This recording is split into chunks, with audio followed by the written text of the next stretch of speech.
السلام علیکم ورحمت الله وبرکاتو. تاسو ګوري خیبر نیوز او زه یم طیبه. راځئ چې نظر اچو په سر خبرونو.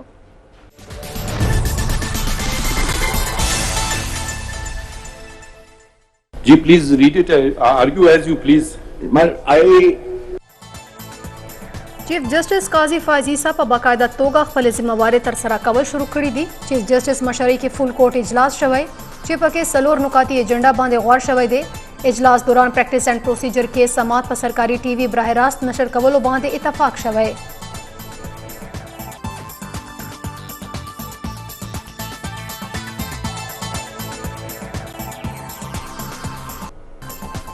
د نوې چیف جسټس قاضي فاضي صاحب مشرۍ کې د اهم مقدمه سماعت د سپریم کورټ 15 کسیزه فول کورټ د پریکټس اینڈ پروسیجر ایکټ سماعت کړي. پخوانی چیف جسټس عمرتا بندیال مشرۍ کې 8 کسیزه بینچ په 14 اپریل پریکټس اینڈ پروسیجر ایکټ باندې عمل درآمد ودرولو حکم کړی و.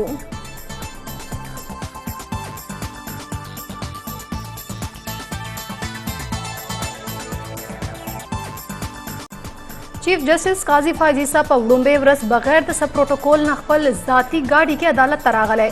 ګارډ اف آنر اخیستو نه انکار کړی. چیف جسټس عملې ته هدایت ورکړي چې عدالت ته راتلونکو خلکو سره د میلمنو په رنګه سلوک کوي. خلک عدالت ته په خوشحالۍ نه راځي بلکې خپلو مسلو ختمولو لپاره راځي.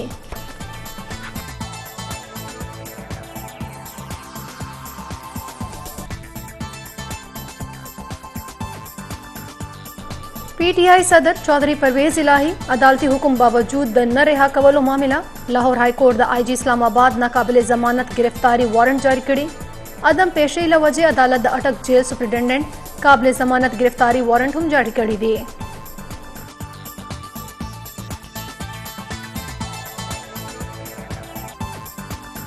نگران وزیر اعظم انوار الحق کاکړ د اقوام متحده جنرل اسمبلی اجلاس کې ګډون لپاره امریکې ته تللی دی. نگران وزیر خارجه جلیل عباس جیلانی هم وفد کې شامل دی. نگران وزیر اعظم به په 22 ستمبر جنرل اسمبلی ته خطاب کوي. د اجلاس په سایډ لاین به هغه د مختلفو هیوادونو سربراهانو او د تنظیمونو مشرانو سره ملاقاتونه کوي او د میډیا نمایندګانو ته به انټرویوز هم ورکوي. نگران وزیر اعظم انوار الحق کاکړ د افغانستان عبوري وزیر اعظم ملا محمد حسن اخوند ته جوابي خط لیکلی. خط کې وزیر اعظم ویلي چې پاکستان د افغانستان سره د نږدې ورورولي تعلقات دي. مونږ ګاونډیان او ورونه یو. علاقائی تجارت او رابطو کې اضافه د پاک افغان خلکو خوشحالۍ لپاره ضروری ده. مونږ ته په شریکه دواړو ملکونو مقاصد ترلاسه کولو لپاره کار کول پکار دی. امیر جمعیت علماء اسلام مولانا فضل الرحمان ویلي چې پاکستان او افغانستان مشترکه کمیشن جوړ کړی نو د دواړو ملکونو ترمنځ مسلې حل کېدای شوی. د ریاست مرستو سره موږ د لړ کې کردار ادا کولو ته تیار یو. پېښور کې دستور ته خپله وینا کې مولانا فضل الرحمان ویلي چې نن ملک ګرانۍ د پی ټی آئی چیئرمین آئی ایم ایف سره کړي معاهدو له وجې ده. د پی ټی آئی حکومت غلطو پالیسیو له وجې سزا نن ټول قام ته ملاویږي. نگران داخله وزیر سرفراز بگٹی د ګلوبل پبلک سکیورټي آپریشن فورم کې ګډون لپاره چین ته تللی دی. درې ورځنی کانفرنس د چین صوبې جیانګسو کې خار لیوکیونګ کې منعقد کیږي. کانفرنس کې 50 ملکونو 400 نمائندگان شرکت کوي. کانفرنس کې به د ګلوبل پبلک سکیورټي معاملاتو باندې غور کولای شي.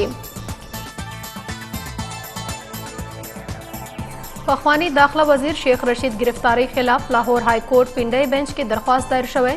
درخواست کې موقف خپل شوی چې د شیخ رشید او د هغه خورئی شیخ شاکر خلاف هیڅ مقدمه نشته باید چې عدالت د هغه د رهایی حکم جاری کړي.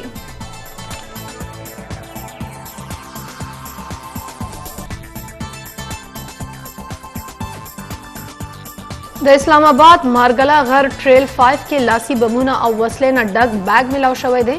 پولیسو مطابق بیگ سره د ریډ زون نقشه هم برآمده شوې ده. بم ډسپوزل سکواډ دغه بمونه ناکاره کړي دي. پولیس د نامعلومه شرخوخو خلاف مقدمه درج کړي او نور تفتیش شروع کړی دی. جماعت اسلامي نن پټرول په قیمتونو کې اضافه خلاف د خیبر پختونخوا گورنر هاوس مخې ته درنه ورکولو اعلان کړی.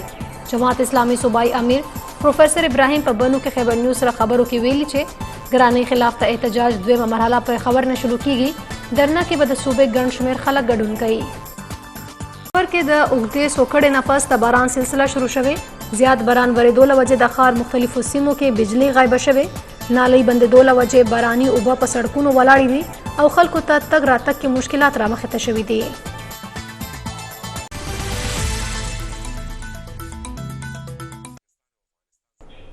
دا مهال د سپریم کورټ پریکټس اینڈ پروسیجر بیل سماعت کیږي کوم چې نېشنل ټلویزیون په ذریعہ ټول ملک کې لایو ټیلیکاسټ کیږي. راځي چې وګورو.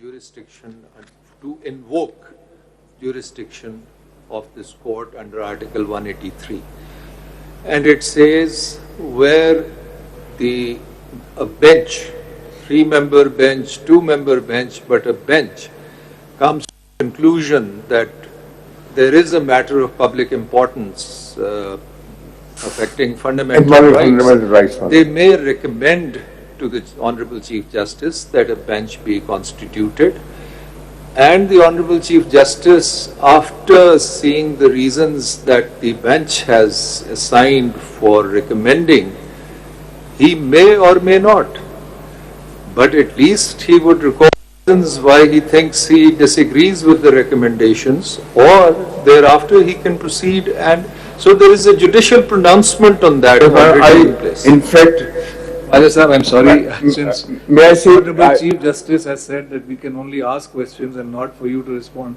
immediately.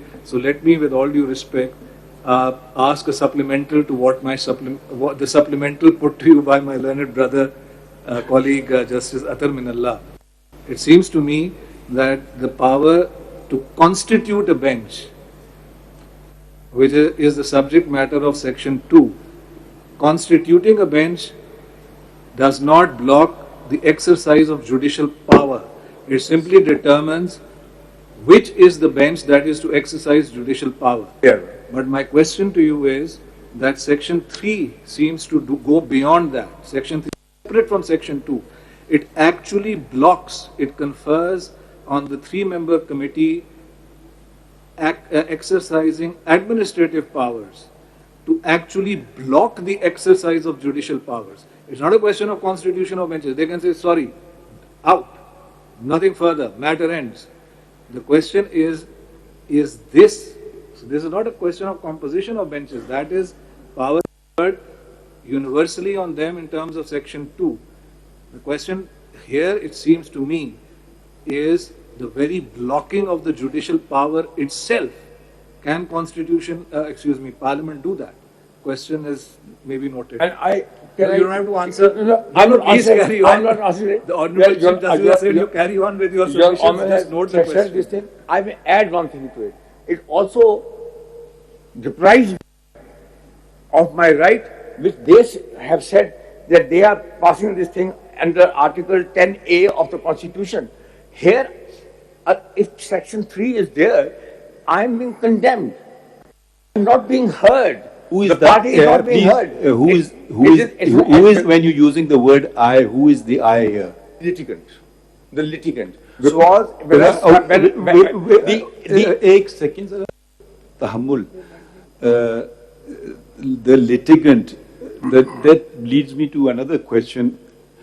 Your petitioners, do they have an interest in the matter, or they've come purely as a matter of public interest? No, I am looking at Section 3. No, I'm not talking that. I'm not asking a question of the petitioners. Do they have an interest in any case?